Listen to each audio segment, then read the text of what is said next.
Bonjour et bienvenue dans un nouveau sujet d'étude au sujet de la vie chrétienne.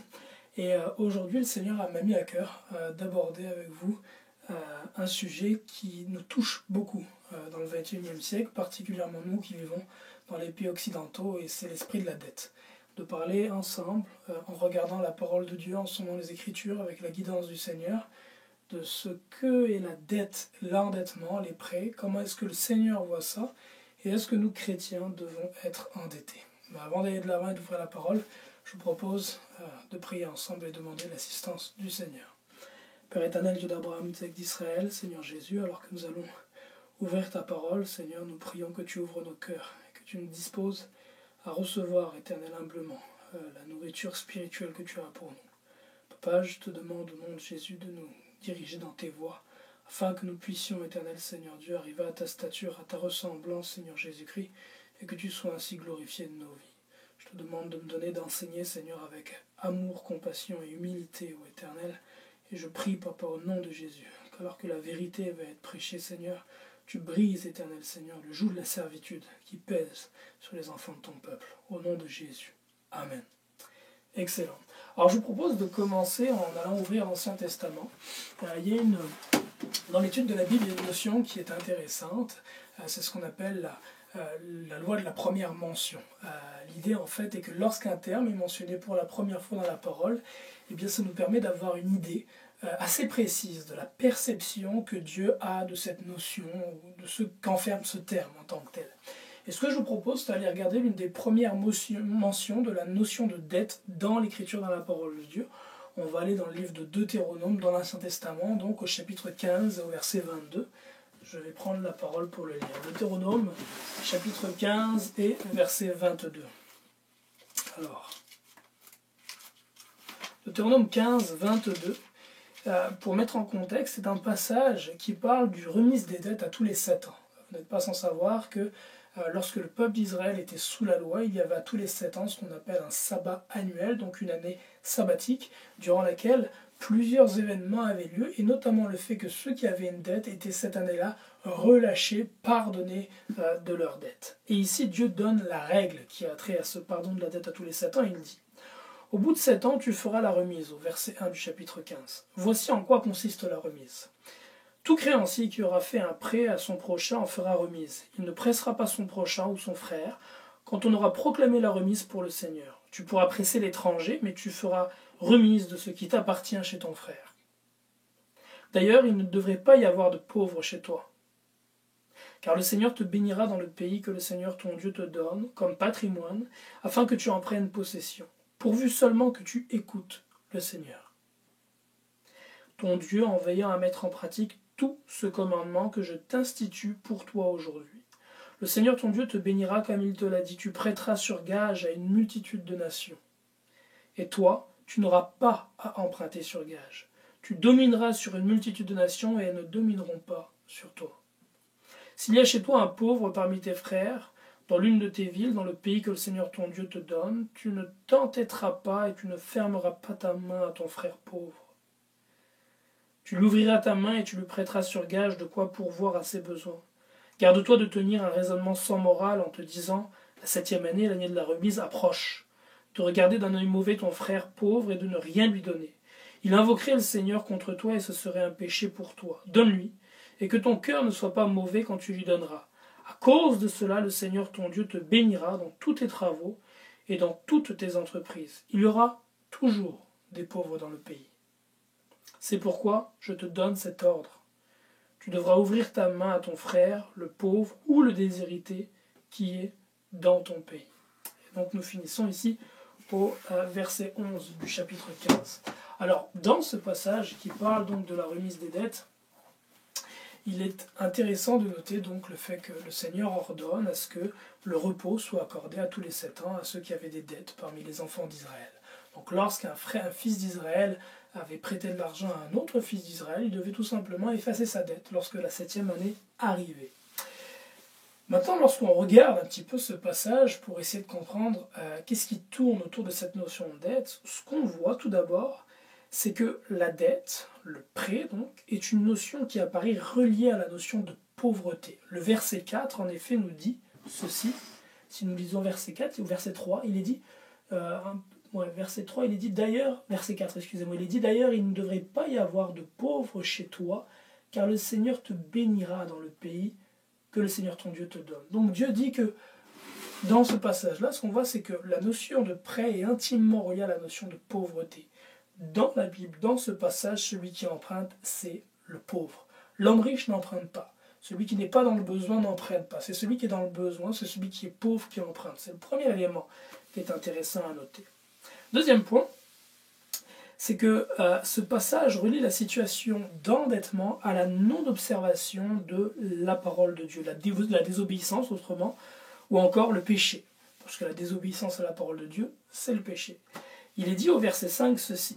Nous lisons verset 5, il est dit « Il ne devrait donc pas y avoir de pauvres chez toi. » Il dit « Pourvu seulement que tu écoutes le Seigneur ton Dieu en veillant à mettre en pratique tout ce commandement que je t'institue pour toi aujourd'hui. Le Seigneur ton Dieu te bénira comme il te l'a dit, tu prêteras sur gage à une multitude de nations, et toi tu n'auras pas emprunté sur gage. » Donc la promesse que le Seigneur nous fait, c'est que si nous obéissons à sa parole, nous n'aurons pas emprunté. La conclusion de ceci, c'est que si nous empruntons, c'est que quelque part, nous n'avons pas obéi à sa parole. Ça, c'est un autre élément. Donc, première notion qu'on voit reliée à la notion de dette, c'est la notion de pauvreté. Deuxième élément qu'on voit relié à la notion de dette, c'est la notion de désobéissance à la parole de Dieu. D'ailleurs, ce qui est intéressant de noter, c'est que ce passage n'est pas écrit à l'intention de ceux qui prêtent, de celui qui emprunte. Il n'est pas écrit à l'intention de l'emprunteur. Ici, ce n'est pas un mode d'emploi de comment emprunter. Non, le passage est ici écrit par Dieu, de la part de Dieu à celui qui prête. Dieu parle donc et donne son commandement à celui qui prête, à celui qui écoute donc et qui obéit. Parce que si nous n'écoutons pas et que nous n'obéissons pas, l'Écriture nous montre que nous nous retrouvons dans une situation de malédiction, de pauvreté. Et là, à ce moment-là, effectivement, il y a l'emprunt et la pauvreté qui rentrent en considération.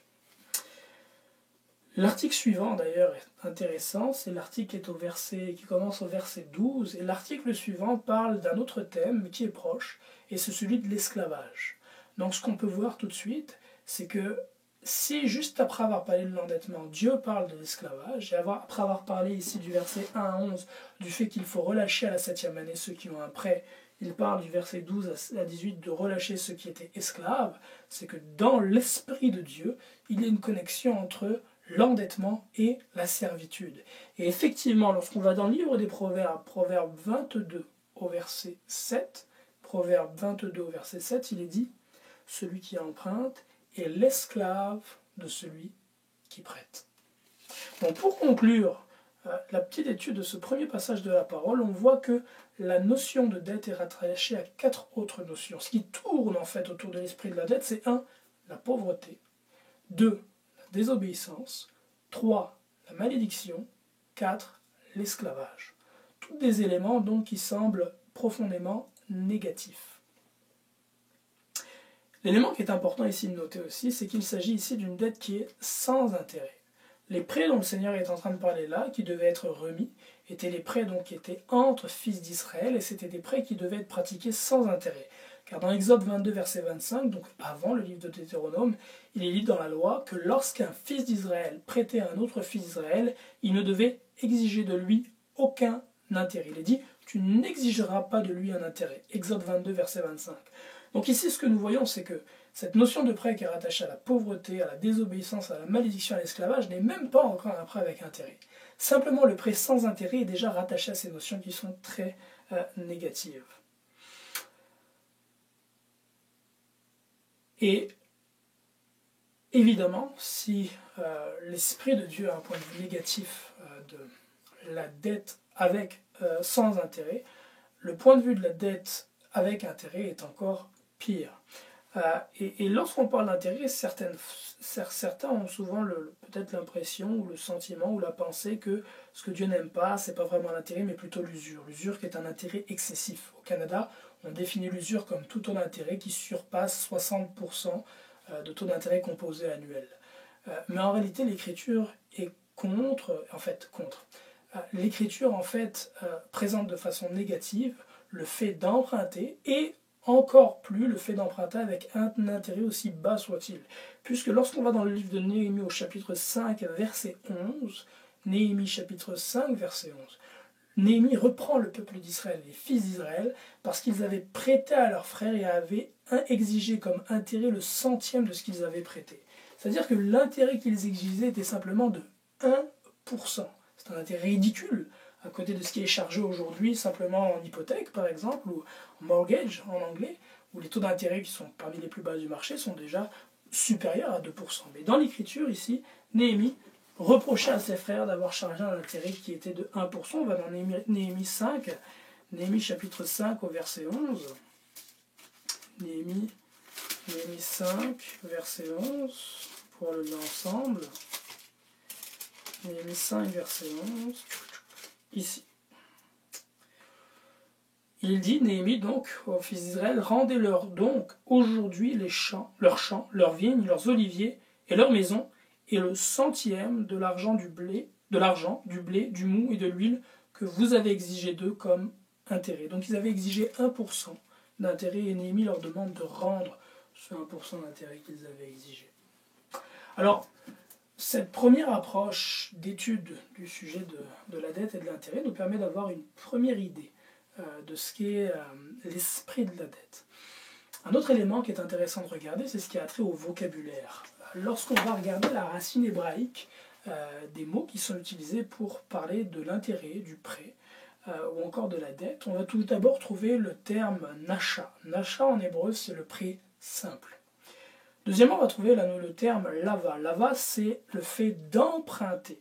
Lorsqu'on emprunte, lava veut dire emprunter, mais lava veut aussi dire s'attacher. Donc lorsqu'on emprunte, on s'attache réellement, on se met dans les chaînes, on se met en servitude, en esclavage. C'est pourquoi la parole de Dieu dit celui qui emprunte est l'esclave de celui qui prête. Donc lava, qui signifie emprunter, signifie aussi s'attacher. On passe à un niveau plus élevé lorsqu'on va dans le prêt avec intérêt. L'intérêt est appelé neshek en hébreu et le prêt à intérêt. Le prêt à intérêt est appelé nashak. Mais nashak ne signifie pas simplement prêt à intérêt. Nashak signifie aussi morsure. Donc, lorsque j'emprunte, je me mets dans les chaînes. Lorsque j'emprunte à intérêt, non seulement je me mets dans les chaînes, mais l'idée c'est vraiment l'idée d'une morsure, un peu comme une sangsue qui va venir et qui va aspirer. Donc c'est vraiment ce qui est présenté ici par la parole de Dieu quand on va regarder dans la signification des termes qui sont là pour parler de dette, de prêt et d'intérêt. Donc attachement et morsure. Donc lorsque je m'endette, je me mets dans une situation de servitude, on va réellement venir réellement venir à sucer comme une sangsue en fait, ce qui peut venir de moi en tant que tel. Alors, ces éléments qu'on voit aujourd'hui viennent trancher avec la vie que nous menons aujourd'hui en Occident. Dans les églises, en fait, de façon générale, je crois que l'endettement est quelque chose qui est condamné. Toutefois, au niveau pragmatique, de façon très pragmatique, on condamne l'endettement, mais beaucoup diront que certaines formes de dettes sont de bonnes dettes, qu'il y a les bonnes et les mauvaises dettes. C'est un discours qui est très présent. Toutefois, c'est un discours qui n'a pas de fondement au niveau de la parole de Dieu. Lorsqu'on regarde l'Écriture, et j'ai étudié ce sujet dans la parole, de Genèse chapitre 1 jusqu'au dernier livre de l'Apocalypse, au dernier chapitre, il n'y a pas un seul passage que j'ai trouvé qui fasse mention d'une dette qui soit positive, qui soit bien vue aux yeux de Dieu, qui fasse mention d'un homme de Dieu qui se soit endetté et que cela ait été vu de façon positive aux yeux du Seigneur. C'est tout le temps un rapport négatif, le rapport sur l'endettement dans la parole de Dieu. Les prêts qui semblent honorables, toutefois, aujourd'hui, aux yeux des hommes, et même des chrétiens, malheureusement, sont de trois catégories. On décrit en général tout ce qui a trait aux cartes de crédit, on condamne ceux qui s'endettent sur leurs cartes de crédit pour acheter des babioles ou faire leur épicerie, mais on a tendance à voir de façon très honorable une personne qui va s'endetter, par exemple, pour un prêt étudiant. Et ça a été mon cas, je me suis endetté lorsque j'ai fait mes études. La parole, elle ne dit pas de s'endetter pour faire ses études, la parole condamne le fait de s'endetter, le présente de façon négative en général. Mais aujourd'hui, nous allons voir de façon positive, bien souvent, quelqu'un, un frère, une sœur, qui s'endette pour aller étudier. S'endetter pour aller étudier, c'est se condamner à commencer sa vie active en étant esclave. Personnellement, j'ai été endetté lorsque j'ai commencé ma vie active de près de 40 000 $, de prêt d'études simplement. C'est se condamner à commencer sa vie dans la misère et la servitude. Est-ce que c'est là la volonté du Seigneur? Premier point. L'autre élément est le suivant, c'est que si j'ai le désir de faire des études, et que je n'ai pas l'argent pour les études que je dois faire, cela signifie deux choses. Soit que ce n'est pas encore le temps de faire ces études-là, ou alors sinon tout simplement que ce n'est pas le domaine que Dieu a pour moi. Parce qu'il faut bien comprendre que si je désire quelque chose, et que cette chose est la chose que Dieu a prévue pour moi, le Seigneur pourvoira. La parole de Dieu nous dit que Dieu pourvoira à tous nos besoins. Si donc je n'ai pas le montant nécessaire pour faire les études que j'ai à cœur de faire, c'est soit que ce n'est pas le temps, ou soit que ce n'est pas la voie dans laquelle le Seigneur m'appelle. Que faut-il faire à ce moment-là? Premièrement, prier. Deuxièmement, attendre. Troisièmement, épargner. Lorsque tu pries, tu vas avoir ou non la confirmation par rapport au cheminement dans lequel tu dois t'en aller. Lorsque tu attends, tu vas pouvoir te donner le temps tout simplement d'épargner et le temps aussi de laisser au Seigneur de faire les choses. Souvent, le temps n'est pas encore venu, mais par convoitise, nous voulons hâter le temps. Il y a un temps pour consommer un fruit. Lorsqu'il est vert, ce n'est pas le temps. Lorsqu'il est mûr, là est le temps de le consommer. Et si je consomme quelque chose avant qu'il soit prêt à la consommation, eh bien ce qui se passe, c'est que ça va entraîner des problèmes de digestion. Et c'est la même chose dans la vie, lorsque je prends quelque chose, que ce soit les études, ou une chose que je dois acheter, et que je n'ai pas encore la provision, c'est que le temps n'est tout simplement pas encore venu, ou alors que cette chose n'est pas faite pour moi. Mais souvent, nous allons de l'avant tout simplement par convoitise. Il n'y a rien de positif pour un frère ou une sœur en Christ ou un couple chrétien de commencer sa vie avec des dizaines ou des centaines de milliers de dollars de dettes d'études. C'est commencer en tant qu'esclave. Le Seigneur ne nous a pas libérés pour devenir esclaves. C'est le premier point, donc les pré-étudiants. Un autre élément, c'est que au niveau des pré-étudiants, nous allons souvent avoir le désir de faire des études pour devenir avocat, des études pour devenir médecin, qui sont de belles carrières, des études pour être en finance, c'est mon cas. Je suis dans le domaine des assurances. Mais lorsque nous choisissons un domaine d'études, ne choisissons pas forcément par rapport à ce qui est honorable aux yeux des hommes. La parole de Dieu, la Bible dit que ce qui est élevé aux yeux des hommes est une abomination aux yeux de Dieu. Du temps de l'Ancien Testament, du Nouveau Testament, les professions qui existent aujourd'hui, de médecins, les professions dans la loi, d'avocats, de fonctionnaires, existaient déjà. Pourtant, ce ne sont pas des professions qui sont mises en avant dans l'Écriture. Ce que le Saint-Esprit met en avant dans l'Écriture, ce sont des professions qui aujourd'hui sont vues de façon plutôt négative dans la société. Par exemple, la Bible met en avant tout ce qui a trait à l'agriculture, à l'élevage particulièrement. Les enfants d'Israël étaient pour beaucoup des éleveurs. Ce n'est pas quelque chose d'honorable aujourd'hui d'élever du bétail, mais ce que nous montre l'Écriture, c'est que le Saint-Esprit, lui, le voit comme étant honorable. Parce que le Saint-Esprit nous conte beaucoup d'histoires d'éleveurs. L'homme sur le trône duquel Christ est assis, David, a commencé sa vie comme éleveur, par exemple. Un autre corps de métier qui est beaucoup mis en avant par le Saint-Esprit dans l'Écriture, c'est celui de l'artisanat. L'artisanat est un élément dont le Saint-Esprit fait l'éloge. Lorsqu'on lit l'Ancien Testament, regardez le nombre de pages qui sont écrites sur la construction du tabernacle. Donc le Saint-Esprit met en avant les qualités, les aptitudes de l'artisan, de celui qui travaille le bois, de celui qui travaille le métal, l'or, les pierres précieuses. Le Seigneur Jésus-Christ lui-même est venu sur cette terre avec le métier d'artisan, il était charpentier, menuisier. Donc il est peut-être important aussi de repenser les directions que nous prenons au niveau professionnel. Est-ce que c'est parce que les hommes honorent ces voies-là ou est-ce que c'est parce que Dieu les honore? Je crois qu'il y a là un sujet de prière intéressant. Deux autres éléments que j'aimerais aborder avec vous au niveau des prêts qui semblent honorables pour la communauté chrétienne en général et qui pourtant ne font pas de différence avec les autres prêts. Le prêt automobile. Beaucoup vont aller acheter une automobile et pour acheter cette automobile vont s'endetter.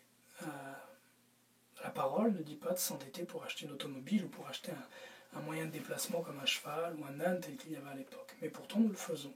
Et beaucoup le font, ça a été mon cas. Je vous donnerai mon témoignage tantôt. Si tu as besoin d'une automobile, si tu as besoin d'une automobile, si c'est réellement un besoin, le Seigneur est fidèle. Il dit qu'il pourvoira tous nos besoins. L'argent doit donc être là disponible pour acheter cette auto. Si tu t'endettes afin d'acheter l'automobile, c'est qu'il y a deux choses, comme pour le prêt étudiant. Soit c'est que ce n'est pas le temps et tu es en train de devancer le Seigneur. Dieu aimerait que tu continues à prendre les transports en commun pendant encore quelques temps. Et même si tu as des enfants, ce n'est pas un péché ou ce n'est pas une chose abominable que de prendre les transports en commun avec la poussette. Beaucoup le font. Ou alors sinon, c'est tout simplement que ce que tu souhaites t'acheter comme automobile est un standard qui est trop élevé par rapport à ce que le Seigneur souhaite que tu achètes. Il faut nous laisser attirer par ce qui est humble. Encore une fois, Tout ce qui est élevé aux yeux des hommes, dit la parole, est une abomination aux yeux de Dieu. Nous devons nous laisser attirer par ce qui est humble. Donc c'est tout simplement là encore de retourner en prière. Est-ce que l'automobile que tu vas acheter est réellement celle que Dieu a pour toi? Si la provision que Dieu t'a passée ne te permet pas de t'acheter ce luxe-là, mais plutôt quelque chose de plus humble, va vers plus humble. Si la provision n'est pas là, c'est tout simplement que ce n'est pas encore le temps d'acheter cette automobile. Enfin, le troisième point, qui n'est pas le moindre, et qui est, je crois, la dette qui est la plus couramment acceptée dans les communautés chrétiennes et qui est pourtant, à l'étude de la parole et par une simple analyse de la vie, qui est, je crois, la pire et celle qui rend le plus en esclavage, c'est l'hypothèque, le mortgage. En anglais, d'ailleurs, on appelle l'hypothèque, donc le prêt immobilier. On appelle un prêt immobilier en anglais, on appelle ça un mortgage en anglais. Et mortgage, ça vient d'un terme du vieux droit français qui est gage de mort. Donc littéralement, dans les termes que nous utilisons couramment, avoir un prêt immobilier pour s'acheter une maison, donc un prêt qui va être payé souvent sur 25, 30, 35, 40 années, c'est un gage de mort. C'est mortgage, gage de mort. Ça vient du terme droit, du vieux droit français, gage de mort. 25 ans. Ici au Canada, c'est 25 ans. Prendre une hypothèque, un prêt immobilier, c'est choisir d'être pendant 25 ans en esclavage. Parce qu'encore une fois, celui qui emprunte est l'esclave de celui qui prête. Alors on a beaucoup de raisons qu'on avance, disant que si je n'achète pas une maison, je vais être en loyer, donc autant mettre l'argent du loyer dans le prêt. Oui, mais le problème, c'est celui-ci, c'est que Dieu n'est pas un Dieu logique. Le Seigneur ne fonctionne pas selon la logique. Je crois que si vous étudiez, frères et sœurs, la parole depuis déjà quelques temps, vous avez compris que Dieu ne fonctionne pas selon la logique.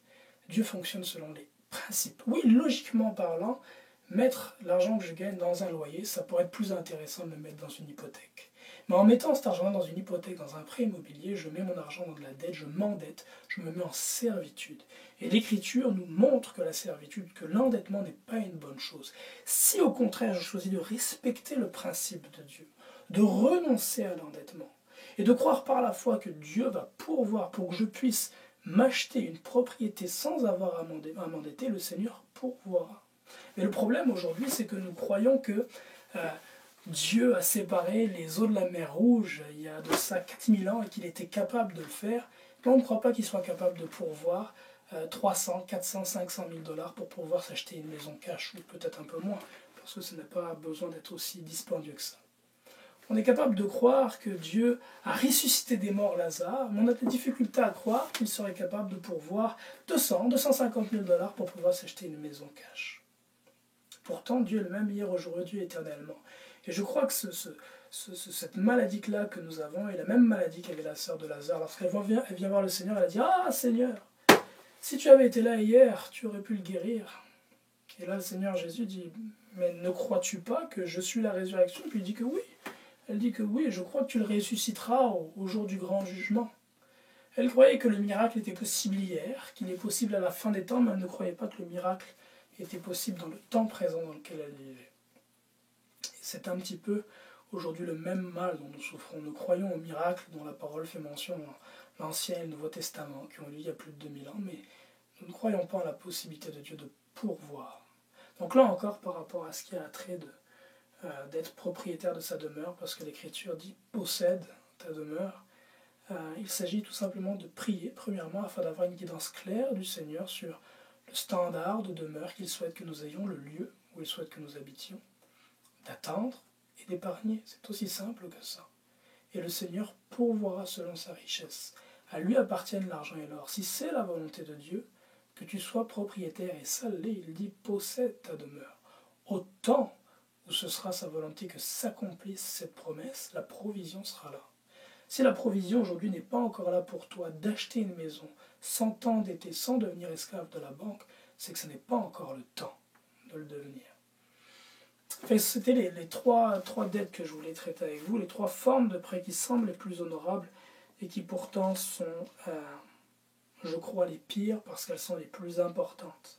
Lorsqu'on parle des prêts automobiles, pour revenir encore à ça, un grand nombre de personnes achètent des autos sans dette. Lorsqu'ils revendent l'automobile, la valeur de vente de la voiture est souvent inférieure au prêt qu'ils ont. Ils se retrouvent avec une balloune. Fait qu'ils n'ont plus l'automobile, mais ils ont encore la dette de l'ancienne auto qu'ils ont vendue. Et il se trimballe avec des reliquats de dette de plus en plus importants et élevés. Et ce qui va avec la dette, c'est la pauvreté, c'est la malédiction. L'élément qui est important à comprendre, c'est que si nous ne respectons pas le principe de Dieu, d'acheter selon ce que nous avons, non seulement nous nous retrouvons esclaves, mais en plus de ceci, nous nous retrouvons sous la malédiction. Et ça devient un cercle vicieux, où nous avons de moins en moins de ressources, de moins en moins d'argent, les fins de mois sont de plus en plus serrées. A l'inverse, si nous allons selon le principe divin de la parole de Dieu, et que nous choisissons de consommer selon ce que Dieu nous donne, et d'attendre lorsque nous n'avons pas encore la provision, eh bien il va se passer un cercle vertueux, où le Seigneur va nous permettre de toujours avoir ce dont nous avons besoin, la provision pour consommer ce qu'il nous faut, et plus encore de sorte à épargner pour les éléments les plus importants. La provision de façon abondante va commencer à se déverser, et tu vas commencer à recevoir des montants très importants pour accomplir des projets tels que l'achat d'une voiture ou d'une maison, par exemple, sans avoir à t'endetter. Avec le Seigneur, c'est toujours une question de principe et jamais une question de logique. Toujours le principe d'abord. Un exemple, nous donnons les dîmes et nos offrandes. Donnez 15% de ses revenus, 20%, 25% de ses revenus pour certains frères et sœurs. C'est une folie aux yeux des hommes. Pourtant, tu le sais si tu vis selon cette discipline-là. Si ça fait plusieurs années que tu sers le Seigneur et que tu donnes au Seigneur ta dîme et tes offrandes, tu vois la bénédiction du Seigneur dans ta vie, ça ne fait aucun sens. Pourquoi ? Parce que Dieu ne respecte pas la logique. La logique dirait de mettre cet argent-là, ces dîmes et ces offrandes à la banque, et de faire un rendement dessus. Non, Dieu ne fonctionne pas avec la logique. L'Éternel fonctionne avec le principe. Et le principe, c'est que si je donne au Seigneur mes prémices, il me bénira en retour. C'est sa promesse. Et c'est ce qu'il a fait dans ma vie. Et je sais que c'est ce qu'il fait aussi dans ta vie si tu es fidèle au Seigneur de ce côté-là. Great. Alors, on va conclure ici pour la première partie de cette étude sur les dettes. Ça fait déjà une vingtaine de minutes qu'on est dans le sujet. J'aimerais aborder dans une deuxième partie, en fait, ce que dit l'Écriture par rapport aux dettes lorsqu'on regarde le Nouveau Testament. Parce qu'on a regardé l'Ancien Testament, et puis on pourrait être amené à penser que ça c'était la loi, et aujourd'hui on n'est plus sous la loi, on est sous la grâce. Oui, mais justement, que dit la parole de Dieu par rapport à l'endettement étant sous la grâce ? Est-ce que sous la grâce, c'est une bonne chose de s'endetter, ou est-ce que sous la grâce, encore, nous sommes appelés à consommer, à acheter selon ce que nous avons, et non selon ce que nous désirons simplement ? C'est la fin de la partie numéro 1 sur l'endettement, et je vous bénis dans le nom du Seigneur Jésus-Christ. On va faire une courte prière et on se retrouve tout de suite après pour la partie numéro 2. Seigneur Jésus-Christ, je te rends grâce de ce que tu nous as permis d'ouvrir ta parole et de commencer à regarder ensemble et à méditer sur le sujet de la dette, de pouvoir avoir de toi quelques idées, conseils sur comment agir par rapport au fait de prier, d'attendre et d'épargner. Je te prie, Éternel Seigneur, que tu nous aides à être patients premièrement, parce que nous souffrons bien souvent, Éternel, dans cette génération de beaucoup d'impatience. Nous sommes une génération fast-food qui veut tout de suite, maintenant, Éternel. Aide-nous à être patients, Seigneur, s'il te plaît, à attendre, Éternel, Papa, des jours, des semaines, même des années quelquefois, afin, Éternel, de voir ta main pour voir, et que tout se fasse, Seigneur, non selon notre volonté, mais selon la tienne, Papa. Je prie aussi, Éternel Seigneur, que tu nous aides dans ta bonté, ton amour, Éternel Seigneur, à désirer ce qui est humble, Seigneur, à nous laisser attirer par ce qui est humble, Papa, plutôt que de regarder à ce qui est élevé aux yeux des hommes, mais qui est à tes yeux une abomination bien souvent. C'est avec action de grâce que je te remercie, Seigneur, de nous avoir permis d'étudier ce sujet. Et je prie, Papa, Seigneur Dieu, que tu amènes chacun d'entre nous à personnellement chercher ta face, prier, sonder les Écritures, afin d'avoir une ferme conviction qui vient non pas des sentiments, mais de ta parole, sur ce qui est bon à faire. C'est au nom de Jésus, Seigneur, que je prie pour que tu nous aides à marcher non selon la logique de ce monde, mais plutôt selon les principes de ta parole. Au nom de Jésus. Amen. Que le Seigneur vous bénisse. Bye.